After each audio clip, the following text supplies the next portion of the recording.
Hello all, it's Wanderer, and it's time for another video. This time we're gonna talk about the TvZ openings, so let's get to it. The basic idea of the TvT matchup is to slow down the Zerg economy. The whole foundation of the game design / balance is backed up by that idea. Because of the way the Zerg production works, they can make more workers than the other races quicker. So how does the Terran race react? The Zerg race has been historically, currently not as much, weak against harassing air units early on, even through the mid game, until they get Corruptors or Hydras. A lot of the Protoss or Terran openings are based on flying units. In the past, we've seen Beyond's 2-1-1. That was in the meta of TvZ for a long time, but it got figured out and it fell out of fashion. So now we have just Hellion openings, and with either Banshee or Liberator, some kind of variation between those, maybe some BCs. You get the point. I was 2-1-1 that good because of the synergy between the medevacs and the Marines. The medevac provided mobility plus healing, so in a way you could still take advantage of the inability of a Zerg player to deal early on with the flying unit, which is the medevac. So again, we have fundamentally that idea. So with that understanding, we can perceive the matchup in a more deeper way. To sum it up, the most important thing is to slow down the Zerg early on and do it with air unit, because it's the easiest and most efficient way. Okay, so this is a game between Clem and Lambo in Nation Wars round of 8, Germany versus France.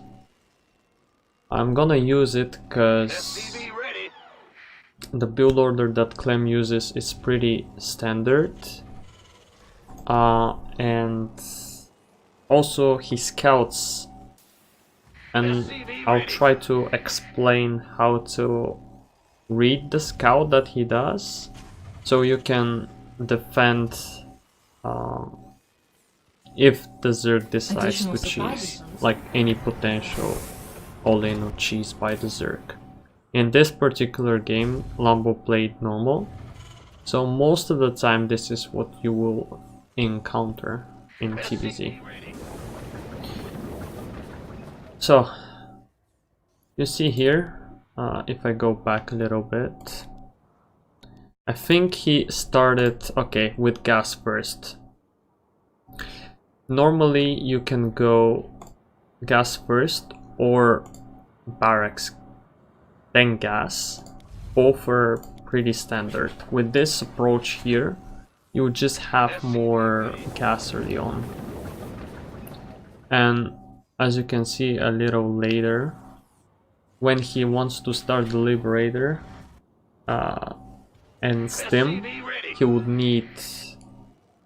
have just enough gas, or close to enough gas. So basically he doesn't delay Stim by doing this. So nothing happening right now. He just warms up his fingers.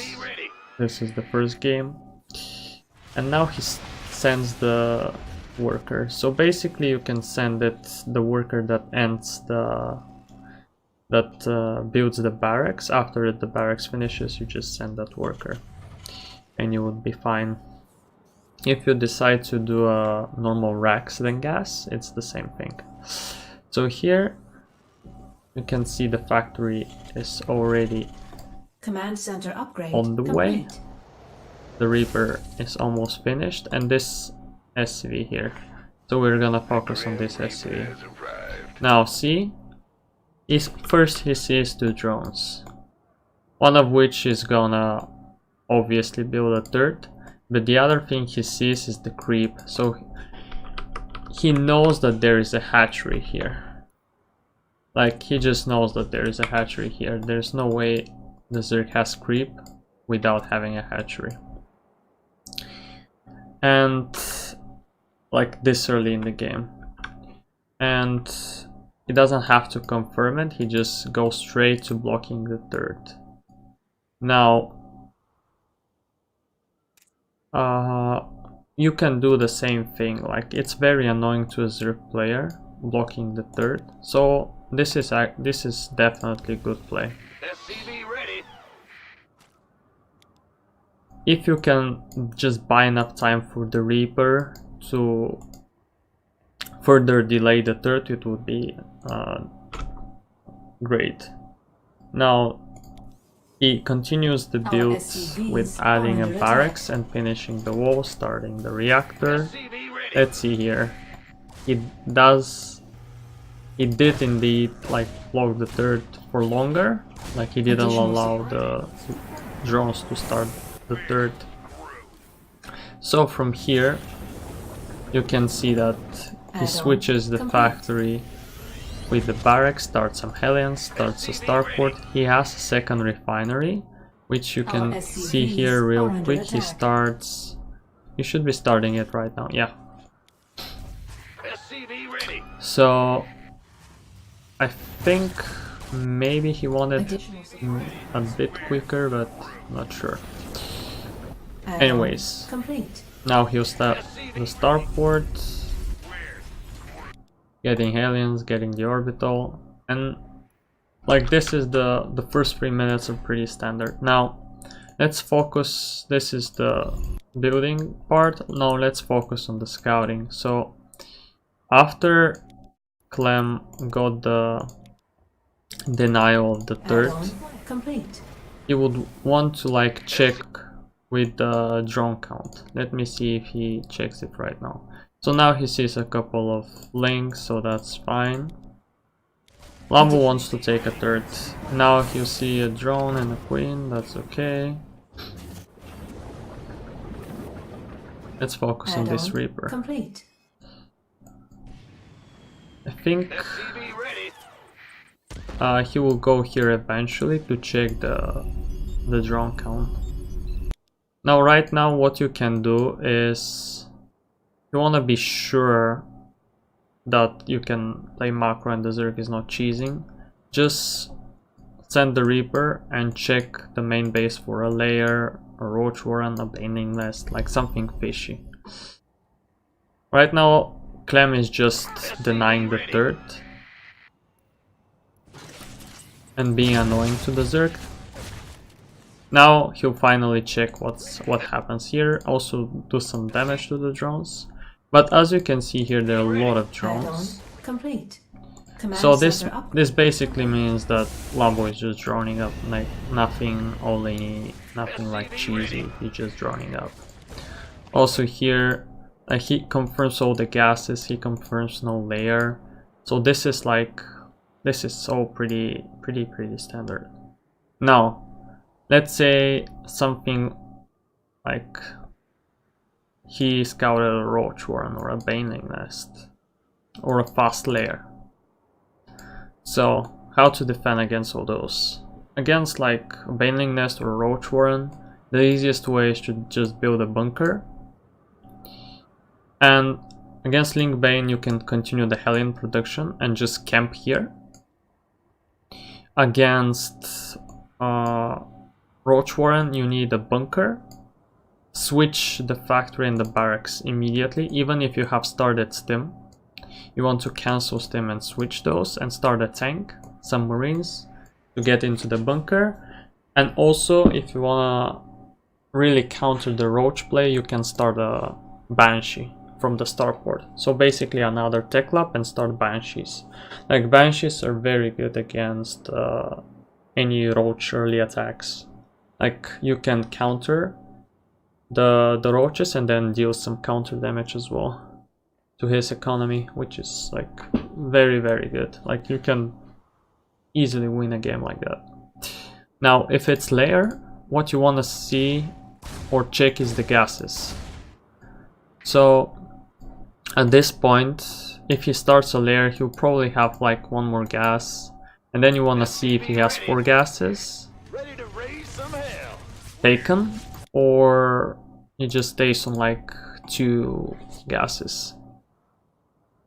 The difference is if he goes for 4 gases, it's Mutas, and if he goes for less gases, it's Nidus. Niduses are not as how, like, they got nerfed, so they're not as popular. But 2 base Mutas do find some place, like some Zergs do like 2 base Mutas. If you do indeed scout a 2 base Muta, what you can do is delay the 3rd CC and go for a 3-1-1, so add 2 more barracks and do a timing with the plus with the stim and 2 medevacs. Like against that, probably the Zerg will just have like Mutas but not actual ground units to fight your marines. So if you just scout it and confirm it early on, you can go for that. But if you just play normal and have a 3rd CC, just get some turrets, like a bunker here, like 3 turrets in each mineral line and 1 in the production, and you will be fine. Now, what is also important is to check when the 3rd base, if the 3rd base is on like in a normal timing. The normal timing is around 3 minutes, like before 3 minutes, like 3:10, 3:20 is okay, still okay. Like in this time, in this game, I think Lambo took it like 3-ish minutes, because Clem was denying it pretty well. So let's see, yeah, like 3 minutes. 3:10, yeah. So this is still normal. Lambo has just been droning a little more like this. Like when they delay this, they just have more drones. But this is still not late. Like a 2 base play, the Zerg will take this close to a 4-minute mark.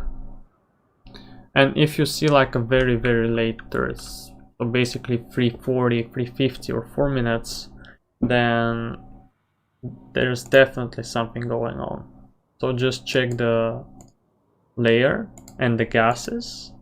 And if you see a Roach Warren, then you probably have an idea what's coming on, what's going to come.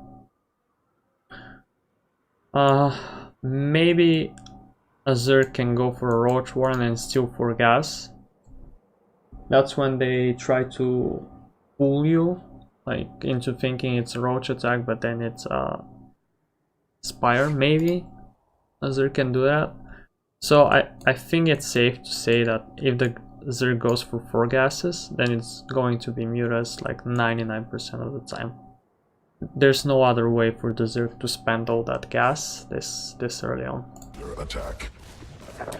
If it's like 3 gas, they can go for like, I guess, 2 Evo Chambers, Roach Ravager attack, something like that. But if they go for 4 gases, it's for sure Mutas. They just need the gas. Drones under attack. And I think that's it for like this game. Let's see how Clem continues this build. Like he makes Liberator, starts Stim, goes up to 7 Hellions, he lost 1, so up to 8 Hellions, and then starts a command center, goes for tanks, and adds 2 barracks.